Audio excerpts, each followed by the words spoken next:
Leonard Ellerbe is out here trying to defend Gervonta Tank Davis' honor as far as how the boxing fans feel about what he's doing and the lack of what he hasn't done thus far in his career.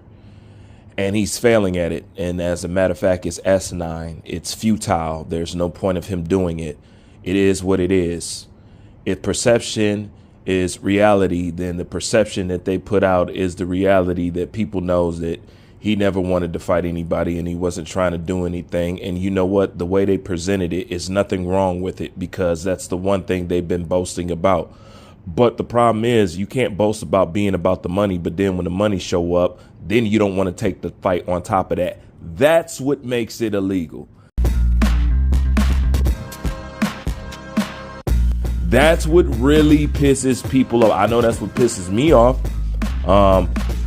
I've accepted that Tank wasn't going to be anything. I've said since they won't say shit about what Canelo's doing, then I'm going to treat Tank like Canelo. Them two are Disneyland characters. They can go do what the hell they want. I don't want to hear about people complaining, blase splee, as long as you maintain the so-called face of the boxing, act like a clown the way that he was acting like a clown, and then try to talk about Gervonta Tank Davis when everything's trickled down from the top. I've already went through that phase with y'all. All right, but now we're coming to the close, and I've even had to bow out. I've been gracious with Gervonta Tank Davis. I even had to bow out and say, well, you know what? He can go get his money, go get his therapy. As long as he leave boxing after that, I have no problem. But it sounds like to me somebody wanting to stick around. And my question is why? But anyways, because other than that, there's no point of defending a brand that won't be here. Let me say that again. There's no point to defending a brand that won't be here. On top of that, Gervonta Davis said he didn't care about belts. He never wanted to be this. He never wanted to be that. He never wanted to be blah, blah, blah, blah, blah. So that means he don't care about Hall of Fame. He didn't care about none of that stuff. So what is Leonard out here defending? You can't defend this. Okay? But he wants to defend it with this little clip right here.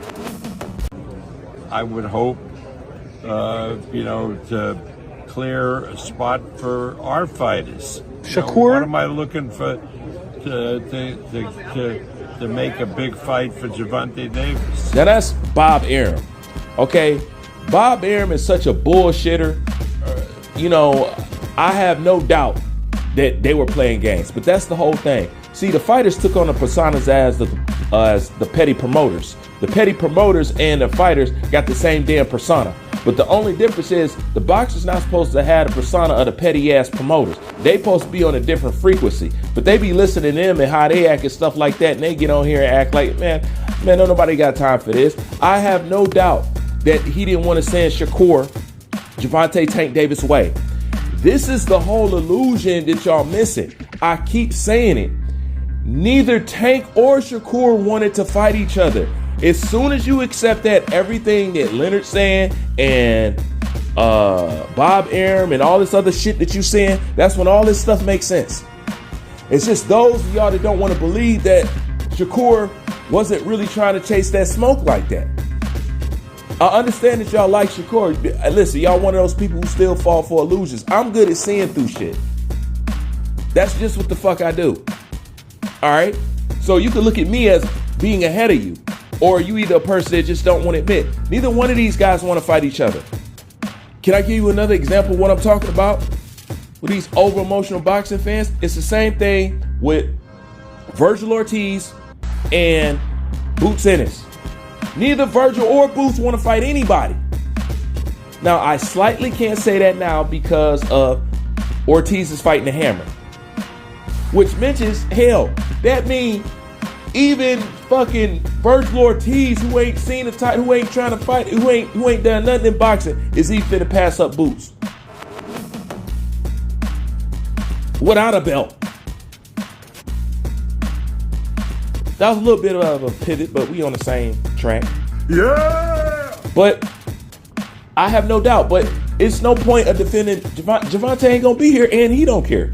So why do you care unless y'all plan on staying around trying to sell us some more bullshit? See, that's what I'm getting to.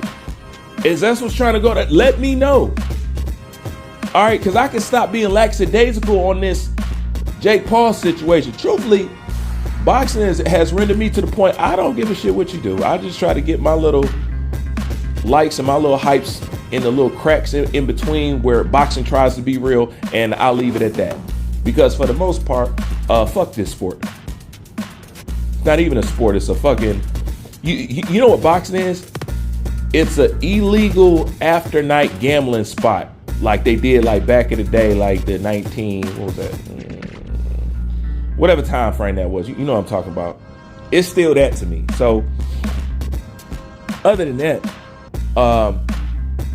yeah, Tank wasn't trying to fight nobody, and Shakur wasn't trying to fight nobody.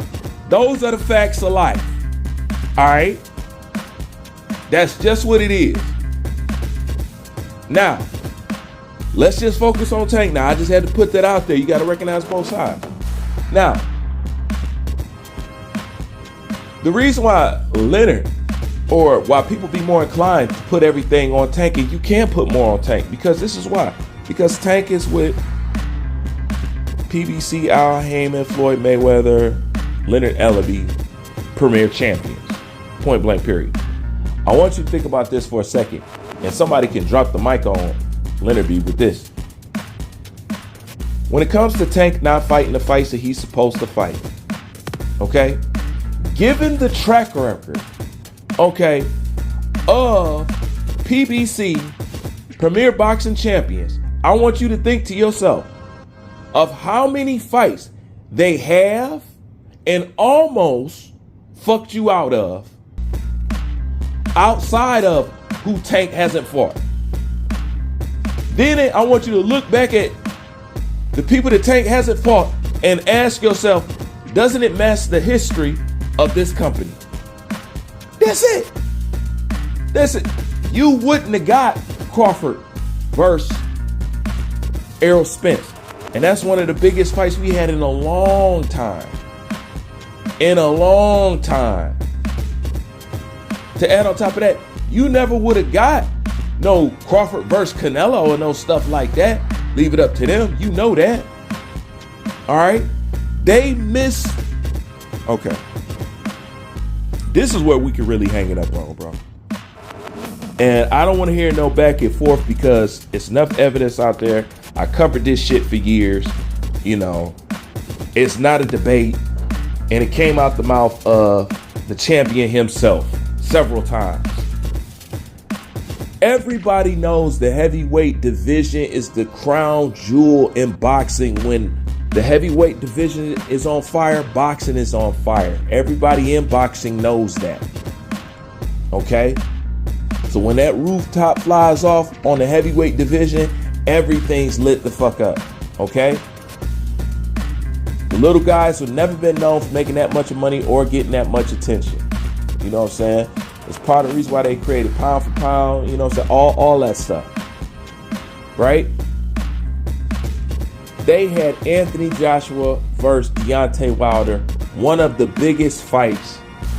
Not one of, the biggest fight. I mean, the presence of that fight looming in the air turned on a lot of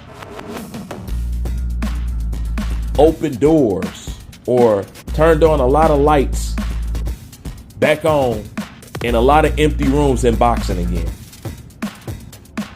People may not want to admit it, but you have to say the truth. When that fight was still something of a possibility, the buzz and the synergy that was going through boxing was high. That's because that stimulated in the heavyweight division, and that shit trickles down.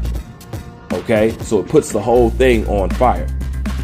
Basically, once you have a heavyweight fight like that, you have the biggest fight in boxing. None of these guys are bigger than the heavyweights once the heavyweight division get on like the lower weight division gets on. All right?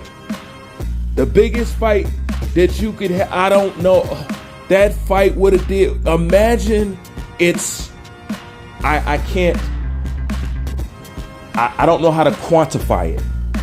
All right? They fucked you out of that fight. And I don't want to hear nothing about Eddie or Anthony. It's not like that, because once again, if you go off the track record of where Anthony Joshua has gotten, who Anthony Joshua has fought, and looking at his resume, you can tell who was more or less likely to take the fight and who was more or less likely not to take the fight. To add on top of that, Deontay Wilder said he could have fought Anthony Joshua, but he chose to keep his word to Tyson Fury, somebody who cheated him. So I don't want to hear it. But that is the fight that they fucked the world out of. And it was finna fuck you out another one just like that. Yet we're supposed to believe that they had intentions for Tank and him fighting this. Shut up, man. Shut up. Shut up, man. I'm tired of this insulting shit. I know people are dumb, but you can't believe a lot of people are that dumb at this frequency. Man, get out of here, man. I don't want to hear this shit no more, man. Tank is what the fuck he is. And you know what's crazy? People want to defend stuff that you really can't fucking defend. The fighter is saying something the fighter is saying, I had no ambitions to be anything. And when you listen to what Leonard says and when you listen to what Tank says, doesn't what Tank says matches what you see versus what Leonard is saying? Exactly. Like, comment, subscribe. I'm out.